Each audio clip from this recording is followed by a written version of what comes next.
Votre éducateur Daniel Filion, aujourd'hui on parle de tout ce qui entoure la litière.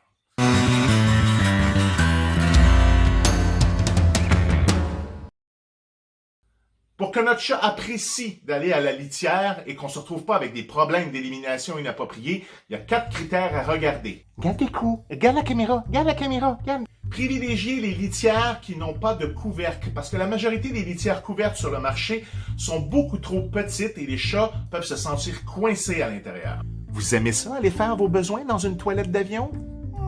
Vous pouvez prendre des bacs de rangement transparents, tout ce qu'il y a de plus simple, ça devient votre litière. Ou si vous voulez quelque chose qui s'harmonise un petit peu mieux à la décoration, vous pouvez regarder une litière comme la Litter Box de Litter Locker. Elle est vraiment très pratique. Premièrement, elle est une bonne grandeur. Deuxièmement, elle est hyper facile à vider, chose qui devrait être faite à peu près une fois par 30 à 40 jours, dépendant de la qualité de votre litière. Finalement, il y a une petite différence de vernis ici que vous voyez qui nous permet de savoir jusqu'à quel niveau on devrait remplir la litière. Puis on se le cachera pas, elle est très jolie. Ça ressemble à du placement de produit, hein, ça? Attendez avant de juger. Le second critère, c'est le type de substrat, le type de litière qu'on utilise. Les chats préfèrent les grains doux, les grains fins. C'est pour ça que tous les chats errants de votre quartier ont choisi le carré de sable de vos enfants. Évitez les litières qui ont un trop gros grain et privilégiez les litières qui sont de qualité. Oui, je sais, c'est comme trop évident que j'ai mis un sac de Odorlock de la compagnie Intersan. Il y a beaucoup de gens qui vont y aller pour la litière bon marché. Sachez que en utilisant une litière de bonne qualité, vous allez souvent économiser parce que ces litières-là sont souvent plus absorbantes et donc à toutes les fois que vous en nettoyez, vous en enlevez moins à la fois. La motte est plus petite.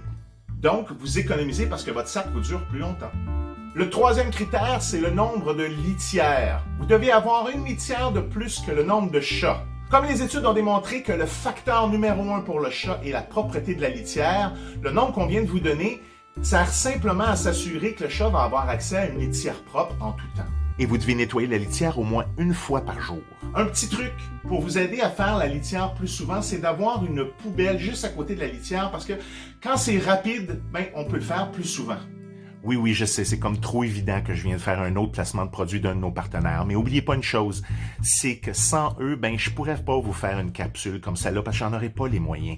Puis en plus, je vous le dis, c'est tous des bons produits. En fait, je vous garantis que quand je parle d'un produit dans mes chroniques, c'est parce que c'est un bon produit qui aide les chats. Jamais je vais parler d'un produit qui aide pas les chats ni les propriétaires. Ça, c'est une promesse que je vous fais.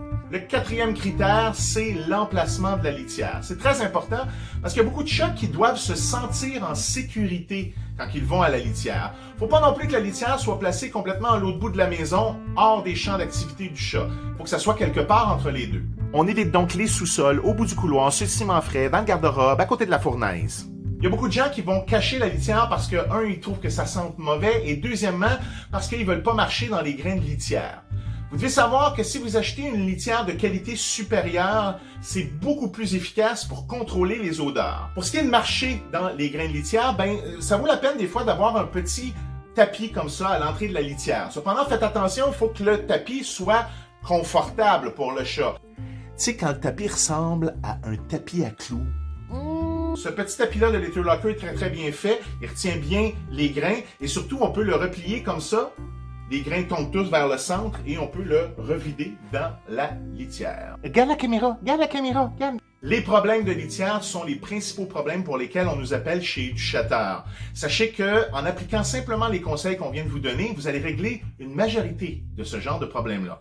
Si ça suffit pas, sachez qu'on a un taux de succès de 85% de résolution de ces problématiques-là, simplement en une consultation. En passant, si votre chat fait ses besoins hors de la litière, c'est pas qu'il est malheureux, c'est pas qu'il veut se venger, c'est pas qu'il est jaloux de votre nouveau conjoint, c'est rien de ça. Donc, si vous le punissez pour ça, ça va juste augmenter le stress et comme la majorité de ces problèmes-là sont causés par le stress, mais tout ce que vous faites, c'est que vous aggravez le problème. Donc, n'hésitez pas à nous contacter si vous êtes aux prises avec des problèmes de besoins hors litière. On a des consultants en France, au Canada, qui peuvent faire des consultations à domicile, téléphoniques ou même en ligne. Donc, n'hésitez pas en consultant notre site Internet. Bye tout le monde! Regarde tes coups, regarde la caméra, regarde. Ça va avoir de l'air plus bête, hein?